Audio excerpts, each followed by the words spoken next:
Alright, what is up YouTube? HPJ here, and I'm going to be coming at you guys with, of course, my next Archetype video. And this one's going to be a special one because it's going to be dedicated to one of my favorite archetypes in the Yu-Gi-Oh series, as well as one of the biggest support cards for my channel. Well, biggest supporting archetypes for my channel. We're going to be looking at the Harpies. So, brief history about the Harpies in terms of their lore and what they're based off of. The Harpies are based off of the Greek mythology monsters known as Harpies. They are human-shaped creatures with bird-like appendages. They were sent by the gods to pretty much snatch away anyone they felt unworthy of the world. The Harpies themselves are pretty much known as wind spirits in some cultures, as they grace their presence by signifying the strength of the wind and that you have been deemed worthy of the world. So, funny thing about the Harpies is that they kind of have a bad gimp here in the Yu-Gi-Oh series for a lot of the factors of they're the heavily censored archetype in the Yu-Gi-Oh series, just due to a lot of assets. I'll be going over that sooner or later, but for the most part, actually no, we'll go over it now. Because I have three examples of this whole censor setup. We have the original Harpie Ladies, we have the original Harpie Girl, and then we have the OCG's Harpie Conductor, which pretty much, like I said, because of how these cards look in the OCG, they had to be heavily censored here in the TCG. Maybe in future setups with the lost artwork, maybe we'll get the Harpies. We'll get them back in terms of their whole look and appeal, but because this is a children's card game, that ain't gonna happen, sadly enough. But I just wanted to show that off in terms of the whole thing about the Harpies and their big censorship. The other thing is, this is the first female archetype in the Yu-Gi-Oh series, as well as one of its archetypes in general, because these monsters actually had a ton of support setting up for themselves. It's just because of the whole maximum 3 ruling that it took later sets to give Harpies even more support. And crazy enough, unlike Dark Magician, Blue Eyes White Dragon, and Red Eyes Black Dragon, those monsters didn't really see their big support as classic monsters from the original series till later sets. While Harpies was stretched out throughout various sets and then gave them that buff to, signify where they were in the Yu-Gi-Oh series. So we'll be talking about all of the Harpies, and we have to start off, of course, with Harpie Lady herself. She's a level 4 wind winged beast monster with 1300 attack, 1400 defense. Her flavor text reads, this human-shaped animal with wings is beautiful to watch, but deadly in battle. Harpie Lady herself appears in her artwork, which was taken from the Yu-Gi-Oh! Manga, Volume 14, known as the Siren, where My Valentine, the duelist who is known for playing Harpies in the Yu-Gi-Oh! Series, summoned Harpie Lady to the field in its exact same pose, with her card on the bottom and the artworks of a mountain surrounding it. The Harpie Lady itself is an actually beautiful looking monster. Just due to the censor, she had to be, censored up. But this, of course, is the only Harpie Lady monster with blue skin. For the rest of them have flesh tone skin, which also carried to the part of why they all had to be censored from their original artwork. Now, the Harpie Lady herself,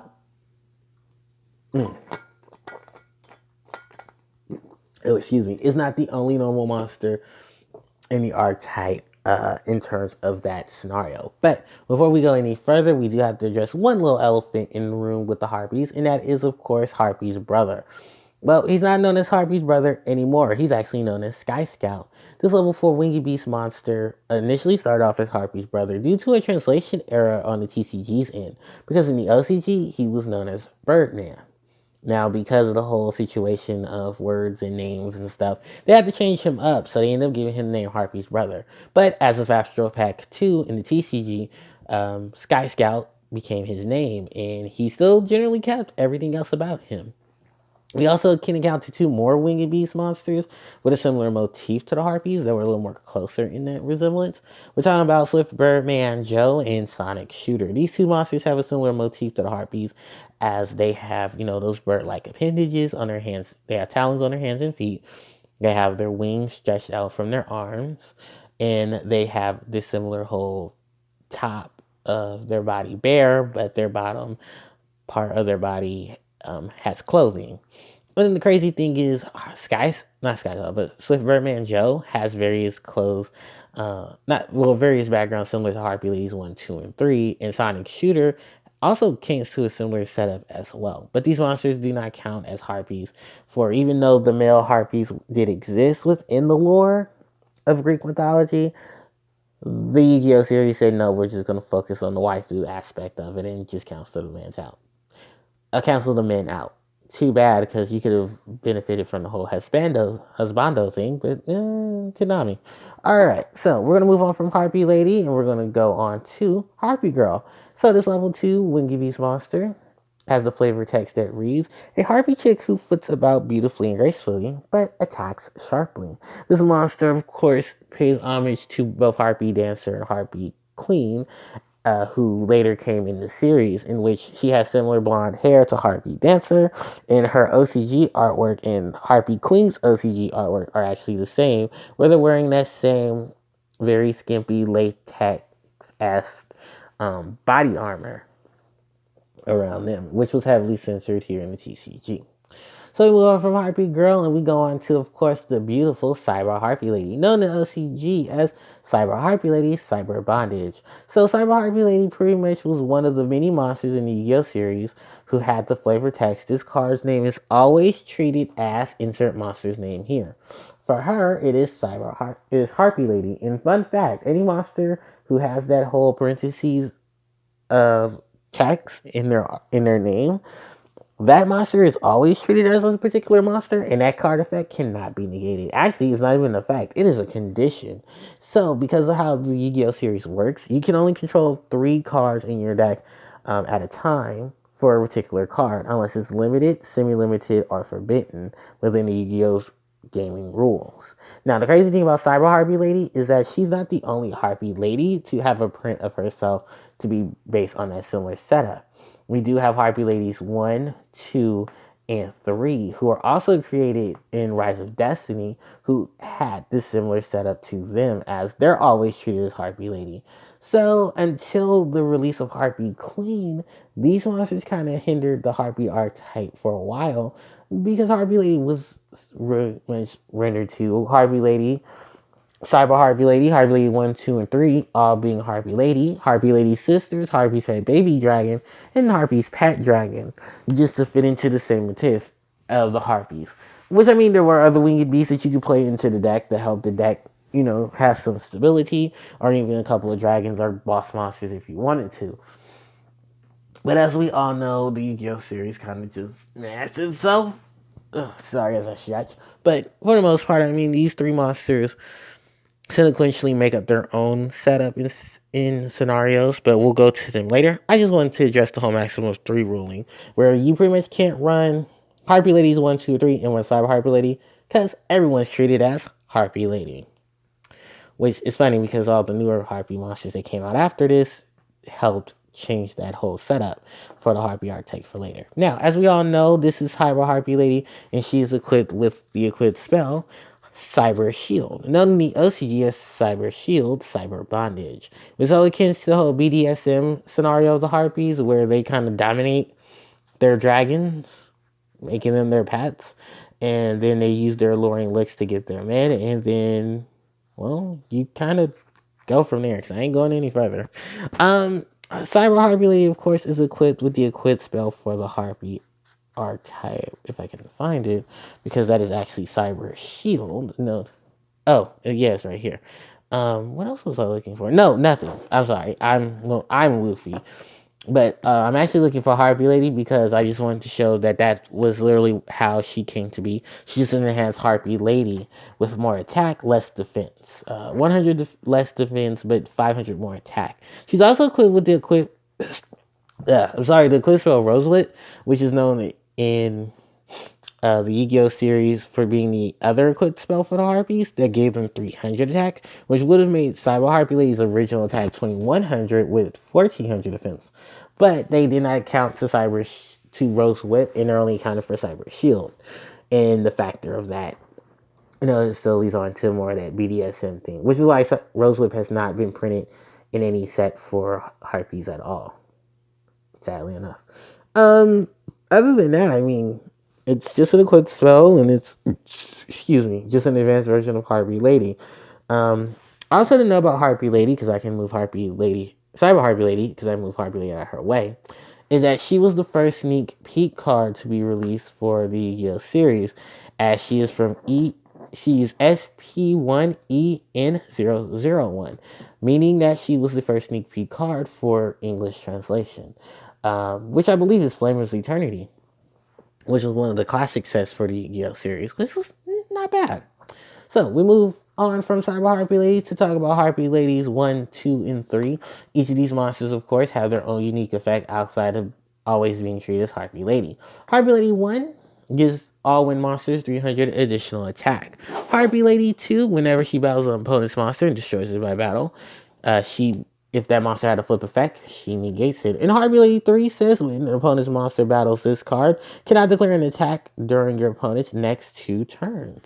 So she is a stall out, while Harpie Lady 2 is a negate and Harpie Lady 1 is a boost card. Now these 3 monsters may look familiar because of course these 3 make up the Harpie Lady sisters, known in the OCG as the Harpie Lady 3 sisters. So the combined total attack defense level of Harpie Ladies 1, 2, and 3 make up this monster when divided by the combined total attack defense and level of Harpie Ladies 1, 2, and 3 were totaled up and then divided by 2. That gives Harpie Ladies sisters their combined total attack. 3,900 attack and 4,200 defense in a level of 12, and then that is divided by 2. The crazy thing about Harpie Lady and the Harpie Lady sisters, that I should go over, is that these 3 monsters, of course, in the anime and the manga are counted as 3 separate monsters, while here in the Yu-Gi-Oh series, it's only counted as 1. The big benefits to these monsters, of course, is the spell card that summons them to the field. Now, as we all know, is Elegant Egotist, known in the LCG as Kaleidoscope, the Magnificent Doubleganger. A bit of history about the name Elegant Egotist is that this is what they wanted to give them as a bit of, ego boost. What woman doesn't want to feel elegant about herself and see herself multiple times? So it kind of just fits to that whole scenario, which I thought was a bit crazy at first, but then I also thought, well, Kaleidoscope is pretty much what you would use because a kaleidoscope lens has that whole after image effect where you can see variations of one object. Here, in this sense, you see the face of Harpie Lady as it's being moved around by the magic of Elegant Egotist. Kaleidoscope, the Magnificent Doubleganger. The Harpie Lady sisters themselves had a lot of artwork changes to them done, as well as Harpie Ladies 1, 2, and 3. But for the most part, these were the sequential monsters for a while, till we get to this next monster, and that is Harpie Queen. Harpie Queen pretty much was the first Harpie monster to have the flavor text. This card's name becomes Harpie Lady while in the field or in the graveyard. So rejoice to the Harpie fans because we finally got a monster that was able to be Harpie Lady without having her restrictions. Her effect, for the most part, is you can discard this card from your hand to special summon one Harpie monster from your deck. And she was actually part of the set known as Force of the Breaker. Next up is our girl, Harpie Channeler. She's a level 4 winged beast, and she has an inverse attack and defense of Harpie Lady, where her attack is 1400 and her defense is 1300. Her effect reads, you can discard one Harpie card from your hand, so summon one Harpie monster from your deck to the field in defense position. I'm going to use this effect of Harpie Channeler once per turn, and you cannot summon a Harpie Channeler off of this monster's effect. Harpie Channeler's other effect is while this card is on the field and you control a dragon type monster, its level becomes 7. So this gives a little play into the Harpie setup, as you can play rank 7s with Harpie's Pet Dragon, or benefit from cards like Harpie Dancer and Harpie Oracle and their additional effects. And I'll get to those two in just a moment's time. But Harpie Channeler, of course, was released in Lord of the Tachyon Galaxy, which was the set at least 5 years after Harpie Queen was released, to aid the Harpies in terms of their battle strategy. And you can see this monster, of course, in cards like Hysteric Sign, Harpie's Pet Phantasmal Dragon, and Alluring Mirror Split. Oh, and Harpie's Feather Rest. So we move on from these two Neo Geo Harpies, and we go on to the next set of duo Harpies, and that is Harpie Dancer and Harpie Harpist. Harpie Dancer's effect is you can return one wind monster you control to your hand to gain additional normal summon of a wind monster for that turn. You can only use this effect of Harpie Dancer once per turn. Harpie Harpist's effect. You can use each of the following effects of Harpie Harpist once per turn each. When this card is normal summoned, you can select one Winged Beast monster you control and one other Winged Beast monster you control and one face-up monster your opponent controls, and return those cards to hand. During the end phase of the turn in which this card is in your graveyard because it was sent to your graveyard this turn, you can add one level 4 Winged Beast monster with 15 or less attack from your deck to your hand. So, Harpie Dancer and Harpie Harpist, these two monsters came to us actually from the OCG as imports. Harpie Dancer was in Joey's World as an ultra rare. She was originally released in the OCG as part of the V-Jump promo for, 2013. Harpie Harpist, on the other hand, was released in the Yu-Gi-Oh! Tag Duel Special Arc V, where she was the promo card for that set. So, we move on from these two lovely ladies, and we go on to the next set of lovely ladies, and that is Harpie Perfumer and Harpie Oracle. These two cards are actually featured in Legendary Duelist Pack 4, Sisters of the Rose. These two were the cover monsters of that set, and also the second set of monsters to actually have a judgment based off of them.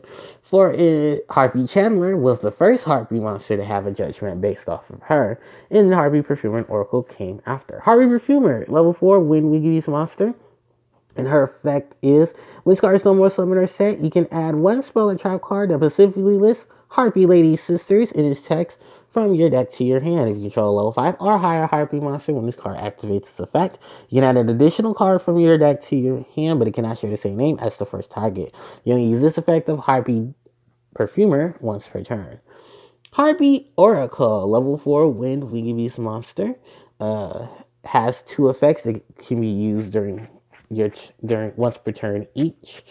When this card is normal special summon during the end phase of the turn, you can add one spell attack card from your graveyard. This lists Harpie Lady Sisters in its text to your hand.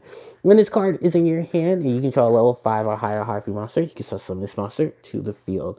So these two monsters are paying homage to my Valentine as she made her appearance in the Yu-Gi-Oh! Series.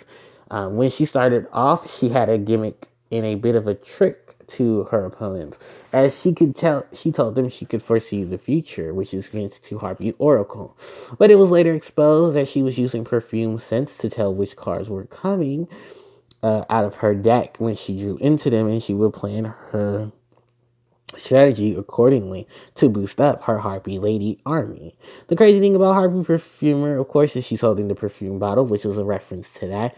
And the crystal ball in Harpie Oracle's artwork actually holds the image of Harpie's hunting ground in it, meaning, you're seeing your battles ahead as what she is seeing in the crystal ball. So those two are from the main pack, from the packs themselves. And then we have the last Harpie Winged Beast monster, and that is Harpie Conductor. So this link to when Harpie Winged Beast monster with 19 attack, and a link to these two wind monsters for her summon. Her name becomes Harpie Lady while she's on the field or in the graveyard. She's the first link monster for the Harpie archetype, and she's the second extra deck monster. Her effects apply once per turn each. If a Harpie monster you control will be destroyed, battle or card effect, you can destroy one spell and trap card you control instead. When a Harpie monster you control is returned to the hand by a card effect, you can target one special summon monster your opponent controls and return that card to hand. So this is, of course, a monster who was brought to the TCG via Battles of Legends Heroes Revenge. While in the OCG, she was part of Link's Reigns Pack 2. So that is all the Winged Beast Harpie monsters, and now we go on to the dragons.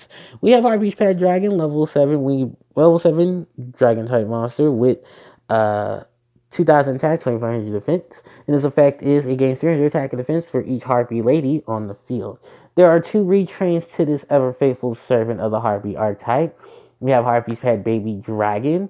This monster's effects are applied based on the number of Harpie monsters on your side of the field, excluding Harpie's Pet Dragon. If you control one or more Harpie monsters, this monster becomes the attack target. If your opponent Yeah, attack target instead of your Harpie monsters. If you control 2 or more Harpie monsters, this monster's original attack and defense will double. It will become a 2400 attacker with 1300 with 1200 defense.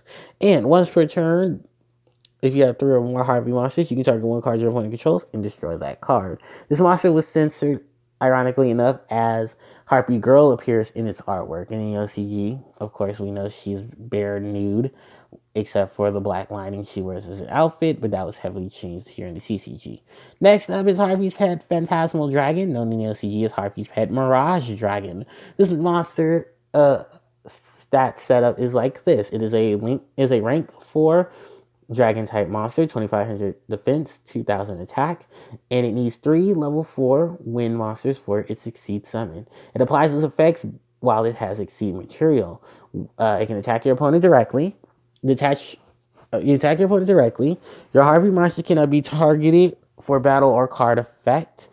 And during each of your end phases, this monster detaches 1 material from itself. Harpie's Phantasmal Dragon was also censored as it has Harpie Channeler in its artwork. All 3 of these monsters, of course, are the ever faithful servants to the Harpie archetype. And funny enough, when Lord of Tachyon Galaxy was first announced and the Harpie cards were announced, Harpie's Pet Phantasmal Dragon had a bit of history in its text, where it is a dragon that was summoned by Harpie Channeler to aid its Harpie masters in combat. So, yeah, that's what it is. It traveled dimensions to help its masters. So, and have a faithful servant, no doubt. Then we move on to one of the supporting Harpie monsters. We're not really a Harpie monster, and that is Birdface. When this card is destroyed in battle and sent to the graveyard, you can add 1 Harpie Lady from your deck to your hand. So now we're going to go through the slew of spells that I haven't mentioned for the Harpie archetype. We have Harpie's Feather Duster, destroy all spells and trap cards your opponent controls. Currently here in the TCG, it is still forbidden, and in the OCG, it is at 1 as of 2015. So literally almost 5 years later. Harpie's Hunting Ground. When Harpie Lady or Harpie Lady Sisters is no more special summon, the conductor of the summon selects 1 spell or trap card on the field and destroys it. All Winged Beast monsters on the field gain 200 attack and defense. We move on to Hysteric Sign. Effect. When this card is activated, you can add 1 spell or trap. You can add 1 Elegant Egotist from your deck or graveyard to your hand. When this card is sent from the hand or field to the graveyard during the end phase of the turn, you can add up to 3 Harpie cards with different names among each other from your deck to your hand. You only use the effect of Hysteric Sign once per turn, and only 1 effect that turn. Then we have Harpie Lady Phoenix formation, known in the LCG as Harpie Lady Ho-Ho formation. Its effect reads: if you control 3 or more Harpie Lady and our Harpie Lady sisters, you can target up to the same number of monsters your opponent controls, but no more than what you have in terms of Harpie Lady and Harpie Lady sisters, and destroy those targets. Inflict damage to your opponent equal to the original attack of the highest attack monster your opponent controls. If a tie, you choose. You cannot special summon monsters from your extra deck or main deck, nor conduct battle phase the turn you activate this card's effect. Then we have Alluring Mirror Split, known as the OCG as Split Mirrors of Seduction. When a Harpie Lady or Harpie Lady Sisters is destroyed by battle, you can special summon 1 Harpie monster from your deck to your field whose original name is different from the one that was destroyed. If this card is destroyed by your opponent's card effect or your Harpie card effect, you can special summon 1 Harpie monster from your graveyard to the field. You only use each effect of Alluring Mirror Split once per turn. Harpie's Feather S, known in the OCG as Harpie's Feather Roosting. When this card is, you can target 3 Harpie Lady and a Harpie Lady Sisters in your graveyard and shuffle them back into the deck. Draw 1 card. If you control level 5 or higher Harpie monster, you can draw 2 cards instead. But for the rest of the turn, you cannot summon monsters except for wind monsters after this card resolves. You only use you only activate 1 Harpie's Feather S per turn. Then we have the attack card for the Harpie Lady Sisters, and that is Triangle Ecstasy Spark.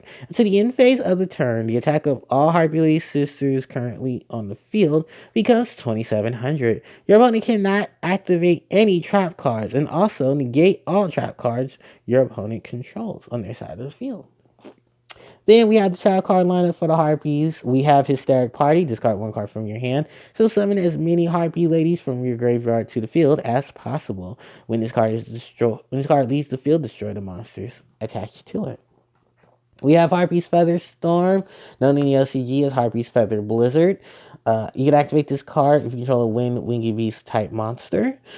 Negate the activation of your opponent's monster effects until the end of the turn. If you control a Harpie monster, you can activate this card from your hand. If this card in your show and chat card zone is destroyed by your opponent's card effect, you can add one Harpies Feather Duster from your deck to your hand. From deck or graveyard to your hand. And then we have the last Harpie card, and that is Harpie Lady Elegance, known in the LCG as the Elegant Harpie Lady. Effect: when shuffle one Harpie Lady Sisters in your monster zone back into your deck. Then summon one Harpie monster from your hand, deck, and graveyard to the field. After this card effect resolves, you can also summon monsters for the rest of the turn, except for wind monsters. If this card is destroyed by your opponent's card effect or your Harpie card effect, you can add one Harpie monster from your deck to your hand. You can use each effect of Harpie Lady Elegance once per turn. So that is pretty much it for all of the Harpie cards. The only card I would want to pay mentions to, of course, is the Shadow of Eyes, which is actually the eyes of Harpie Lady.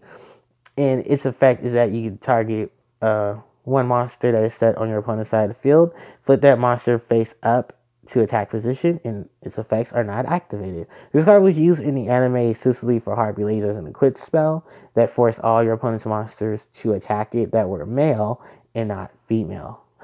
Magic Mystic Elf. Anyway, so that ends this video here for me, you guys.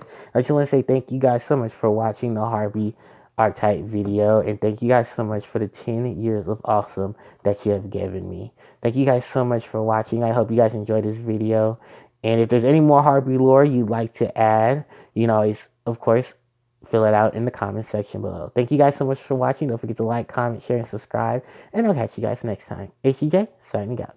Take care.